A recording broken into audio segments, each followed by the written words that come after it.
Satu contoh, kami punya guru, bapak ibu-ibu, di Sulawesi itu kami punya guru, ada namanya guru tua Al-Habib Idrus bin Salim Al-Jufri. Beliau punya murid, ada satu murid beliau namanya Haji Amin. Ini murid sangat taat, sangat patuh sama Habib Idrus. Itu Al-Khairat dari kayu, pondok Al-Khairat dari kayu semua. Di atas tempat santri, Habib Idrus itu kantornya di bawah. Kalau Habib Idrus panggil ini murid yang nama Amin ini, Amin, itu Haji Amin, dia nggak mau turun lewat tangga. Kenapa? Kalau lewat tangga kelamaan, dia loncat dari atas ke bawah, saudara-saudara. Kenapa? Nggak mau buat gurunya nunggu terlalu lama. Ada di sini santri begitu. Waktu kiai panggil, Jang, langsung loncat, gitu ada. Nggak mau buat gurunya nunggu terlalu lama, saudara-saudara. Itu Haji Amin. Akhirnya Habib Idrus bawa dia dakwah di laut, nyebrang laut. Ketika sedang menyeberang laut, imamahnya Habib Idrus jatuh. Ketika imamah Habib Idrus jatuh, dia nggak pakai disuruh, langsung dia loncat di laut untuk ambil imamahnya Habib Idrus. Dia naik ke atas perahu. Ketika dia naik, semua orang di perahu melotot ngeliatin dia. Kenapa? Tidak ada satu titik pun basah, saudara-saudara. Ternyata apa? Ternyata dia jalan di atas laut. Kenapa Allah kasih keramat? Allah kasih keramat dia karena dia mengikuti sahibul karomat. Nah, makanya kalian para santri-santri yang ada di sini, saya kasih tahu sama kamu. Saya dulu juga pernah mondok, 17 tahun saya mondok, saudara-saudara. Saya mondok di Al-Khairat 12 tahun. Di Darul Quwwah Dakwah saya mondok 5 tahun. Kamu tahu barokahnya ilmu? Barokahnya ilmu ini buat santri nih, wasiat saya. Barokah ilmu didapatkan bukan dengan kamu banyak belajar, saudara-saudara. Bukan dengan banyak belajar, bukan. Barokah ilmu didapat dengan khidmat kamu kepada seorang guru.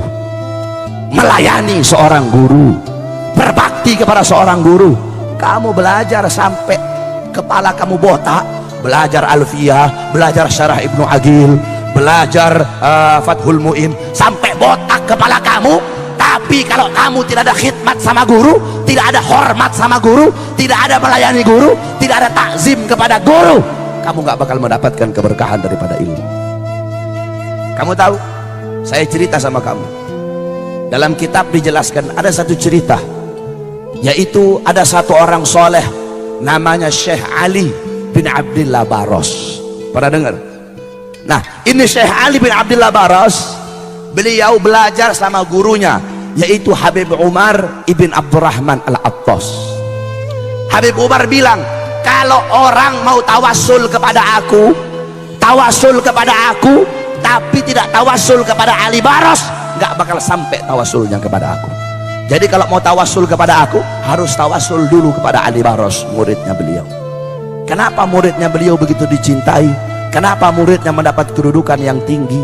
Syekh Ali Baros ini, kalau kita mau lihat masa khidmat, masa belajarnya beliau sama masa beliau melayani gurunya, itu lebih banyak masa beliau melayani guru daripada masa beliau belajar kepada gurunya.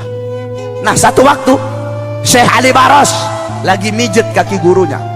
Ketika sedang mijet kakinya Habib Umar bilang sama murid-murid yang ada di situ, Nabi Allah Khidir alaihissalam udah ada di depan pintu gerbang. Nabi Khidir udah ada di depan pintu gerbang. Semua murid-murid yang ada di situ loncat, mereka semua pergi ke pintu gerbang mau nemuin Nabi Khidir.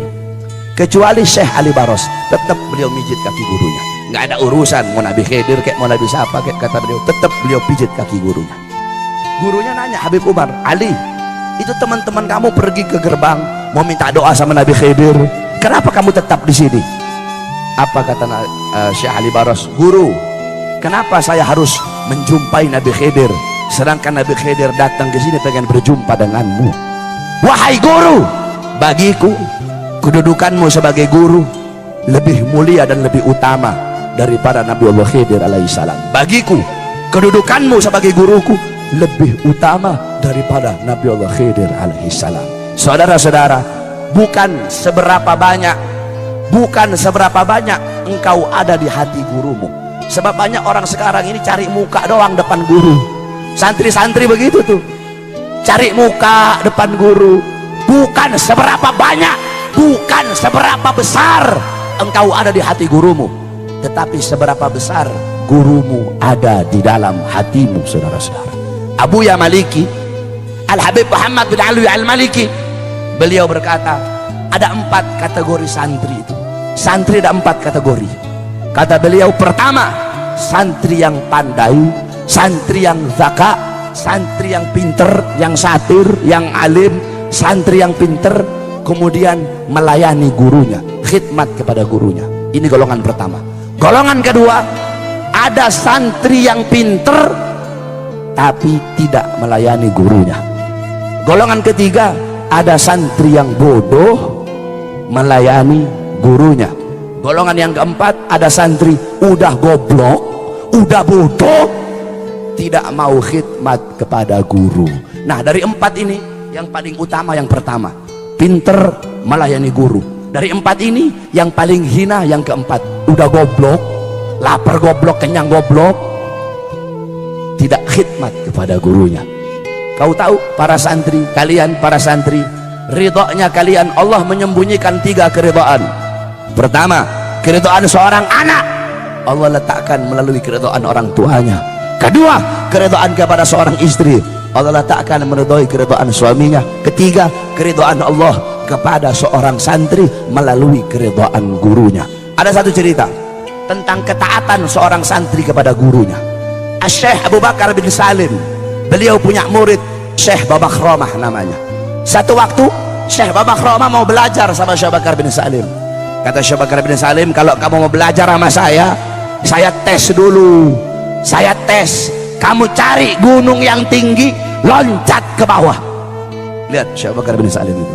Akhirnya karena Syekh Babakhromah pengen belajar sama Syekh Bakar bin Salim, nggak apa-apa, dia cari gunung yang tinggi, kemudian dia loncat, saudara-saudara. Ketika dia loncat, udah ternyata nggak apa-apa. Dia pergi ke Syekh Bakar bin Salim, udah wahai guru, kata Syekh Bakar bin Salim, tadi kamu loncat merem atau melek? Saya loncatnya merem. Ulang lagi, nggak boleh, harus melek kamu, nggak boleh kamu merem. Naik lagi nih Syekh Babakhromah ke atas gunung, dia loncat ke bawah. Ketika dia loncat, dia melihat malaikat sedang nampung dia sehingga dia nggak apa-apa. Itu yang pertama. Yang kedua, kata Syekh Bakar bin Salim, kamu pergi ke masjid, ketika orang-orang sholat ngadep kiblat, kamu sholat membelakangi kiblat. Kata Syekh Bakar bin Salim, beliau ngetes ini murid yang mau belajar sama beliau. Jadi udah, orang-orang sholat ngadep kiblat, beliau sholat ngadepnya begini, membelakangi kiblat. Ini orang-orang yang sholat bilang, wah ini orang sudah gila ini, orang sholat ngadep kiblat kok ini orang membelakangi kiblat. Ketika sholat, dia sholat membelakangi kiblat. Ketika dia sholat, dia gemetar, saudara-saudara. Kenapa?